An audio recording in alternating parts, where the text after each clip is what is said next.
Quelques jours seulement après la création officielle de l'Alliance des forces démocratiques pour la libération du Congo, AFDL, un nouveau document vient sceller la nature profonde de cette coalition.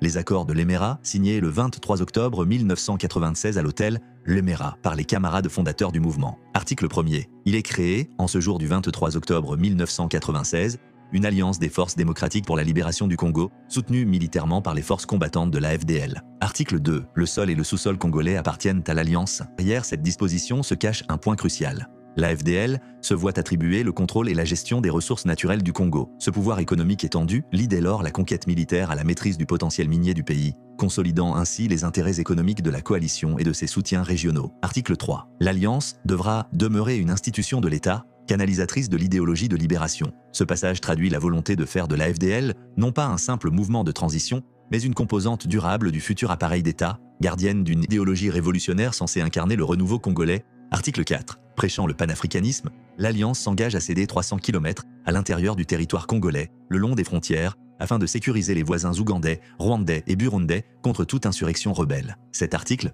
lourd de conséquences, traduit une concession territoriale sans précédent. Il évoque la volonté des Alliés de redessiner la carte de l'Est du Congo, notamment la région du Kivu.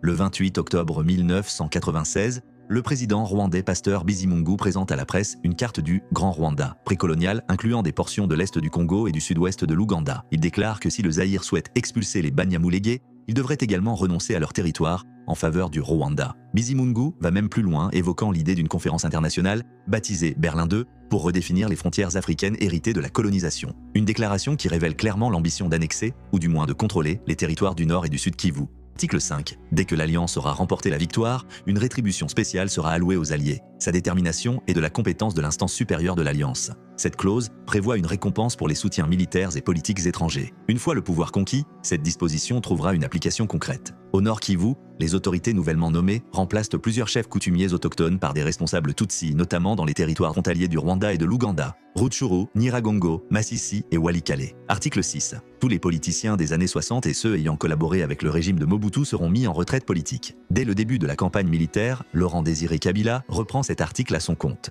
Il en fera la première mesure symbolique de la nouvelle ère qu'il prétend incarner. Une rupture totale avec l'ancienne classe politique zaïroise. Article 7. La nationalité congolaise sera accordée collectivement aux camarades Banyamulenge et aux autres populations d'origine rwandaise établies dans le pays avant le 30 juin 1960. Cette disposition visait à régler définitivement la question de la citoyenneté des populations rwandophones installées au Congo, tout en assurant leur intégration politique et administrative dans le futur régime. Article 8. L'anglais et le swahili devront concurrencer le français dans l'espace linguistique du pays. Cet article, plus symbolique, illustre la volonté d'un basculement culturel et diplomatique. Il annonce une ouverture vers l'Est africain anglophone, au détriment de l'héritage francophone porté jusque-là par le Zaïre. De la lecture des accords de l'Emera, il ressort clairement que la guerre menée par l'AFDL n'était pas une véritable guerre de libération nationale, mais une guerre de conquête, servant avant tout les intérêts du Rwanda et de ses alliés régionaux.